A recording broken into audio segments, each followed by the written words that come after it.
جمعہ سے لے کر اگلے جمعہ تک روزانہ عصر کے بعد یہ ایک تسبیح پڑھ لے، 400 کروڑ بھی مانگو گے تو انشاءاللہ تعالی اللہ تبارک و تعالی اپنے فضل و کرم سے آپ کو عطا فرمائے گا۔ یہ چند دن آپ کو ارب پتی بنا دیں گے۔ آپ کی ہر حاجت، آپ کی ہر مشکل، آپ کی ہر پریشانی دور ہو جائے گی۔ بسم اللہ الرحمن الرحیم۔ محترم ناظرین کرام، اس ماہ کے آج کے بابرکت دن یعنی جمعۃ المبارک کے دن کا بہت ہی خاص اور انتہائی مجرب وظیفہ لے کر آپ کی خدمت میں حاضر ہوئے ہیں، جس کے کرنے سے انشاءاللہ تعالی اللہ تبارک و تعالی کے فضل و کرم سے آپ کو بہت فائدہ حاصل ہوگا۔ اللہ تبارک و تعالی کے نام میں بڑی ہی طاقت ہے۔ اگر آپ باقاعدگی کے ساتھ اس اسم مبارک کا ورد کریں گے تو میرا اللہ آپ کی تمام مشکلات دور کر دے گا اور آپ کے بڑے سے بڑے دکھ و غم بھی اپنے فضل و کرم سے دور کر دے گا۔ محترم ناظرین، اللہ تعالیٰ کی ذات سے کبھی مایوس نہ ہوا کریں اور اللہ پاک سے ہی اپنی تمام امیدیں اور خواہشیں وابستہ رکھیں۔ اللہ پاک ہی ہر مخلوق کو رزق دیتا ہے۔ ہمارا آج کا یہ وظیفہ بہت ہی خاص ہے۔ اگر آپ کے مالی حالات صحیح نہیں ہیں، آپ تنگ دست ہیں اور آپ کی مشکلات چل رہی ہیں تو آپ نے یہ عمل کر لینا ہے۔ جب بھی کوئی پریشانی آ جائے تو جمعے والے دن سے لے کر اگلے جمعے تک صرف 33 بار اللہ کا ایک نام اور اللہ تعالیٰ کے پاک کلام میں سے ایک آیت پڑھنی ہے، جو کہ ابھی آپ کو میں بتاؤں گا۔ پھر انشاءاللہ اللہ تعالیٰ کی طرف سے معجزاتی طور پر کوئی نہ کوئی ایسا ذریعہ بنے گا کہ آپ کو پتہ ہی نہیں چلے گا کہ آپ کا کام ہو جائے گا۔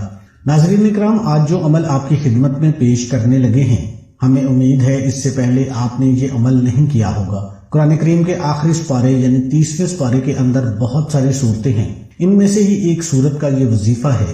یہ عمل کثرت رزق کے لیے ایک غیبی مدد کا عمل ہے۔ یہ عمل جمعہ سے لے کر اگلے جمعہ تک کرنا ہے۔ آپ نے آج کے دن ہی اس عمل کو شروع کر لینا ہے۔ یہ عمل دولت کے لیے ایسے ہی ہے جیسے تیزی کے ساتھ آسمان سے بارش کے قطرے گرتے ہیں۔ پھر انشاءاللہ تعالی اس تیزی کے ساتھ آپ کے گھر میں بھی بے شمار رزق آئے گا۔ آپ یہ عمل صرف ایک مرتبہ کر لیں، اس عمل کی تاثیر اور اثر آپ کو ساری زندگی ملتا رہے گا، لیکن اگر ہر روز کریں گے تو زیادہ بہتر رہے گا۔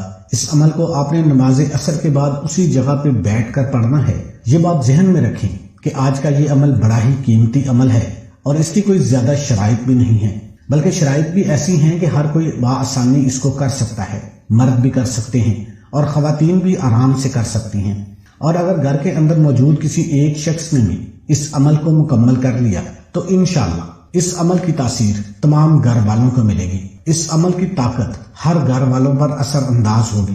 اگر کوئی بھائی کاروبار کرتا ہے یا پھر کوئی نوکری کرتا ہے یا بے روزگار ہے اور کوئی باعزت روزگار کی تلاش میں ہے، انشاءاللہ اس عمل کو کرنے سے اس کے رزق میں اللہ تعالیٰ اپنے فضل و کرم سے برکت اور وسعت پیدا فرما دے گا اور اس کا رزق کشادہ کر دے گا۔ اللہ تبارک و تعالیٰ کی طرف سے انشاءاللہ تعالیٰ رحمتوں، برکتوں اور رزق کی کشادگی کے تمام دروازے اس بندے کے لیے کھول دیے جائیں گے۔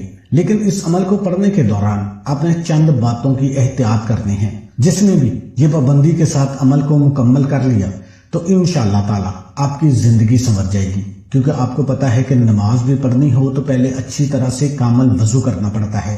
اگر وضو ٹھیک طرح سے نہیں ہوا تو پھر نماز بھی نہیں ہوتی، کیونکہ یہ نماز کی لازمی شرط ہے۔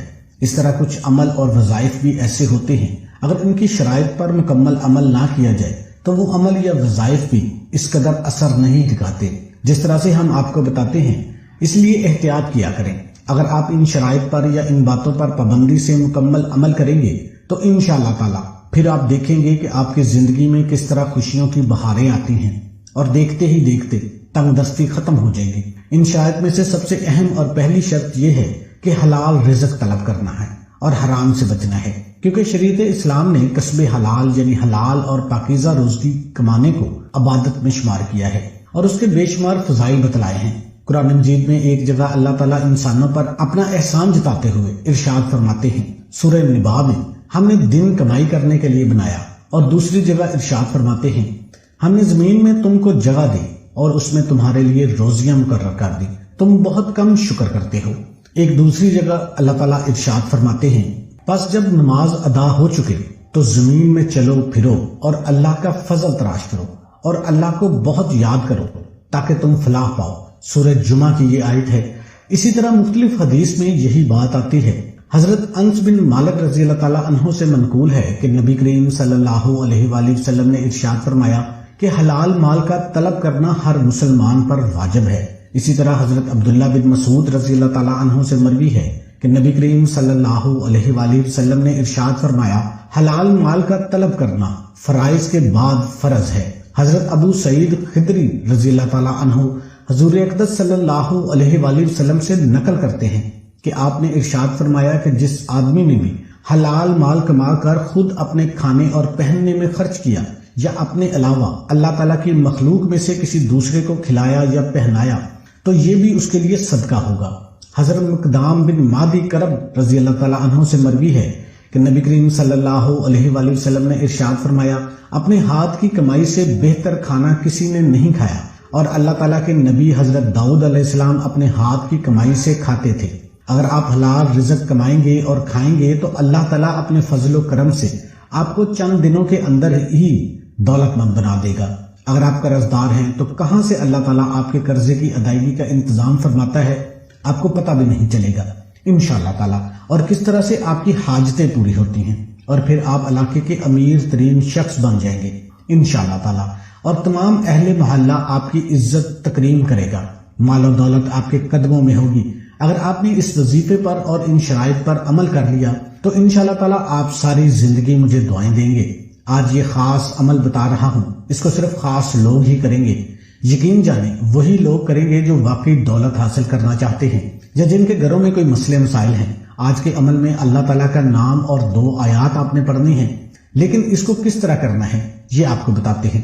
بعد از نماز عصر وہیں بیٹھ کر اسے پڑھا جائے گا، قبلہ کی جانب آپ نے منہ کر کے ہی بیٹھنا ہے، پھر اس عمل کو پڑھنا ہے۔ عمل کے دوران کسی کے ساتھ کسی بھی قسم کی کوئی بھی بات چیت نہیں کرنی۔ سب سے پہلے آپ نے 1 مرتبہ اعوذ باللہ من الشیطان الرجیم پڑھنا ہے اور 1 مرتبہ ہی بسم اللہ الرحمن الرحیم پڑھنا ہے۔ پھر اس کے بعد آپ نے اول آخر 7 مرتبہ درود ابراہیمی پڑھنا ہے۔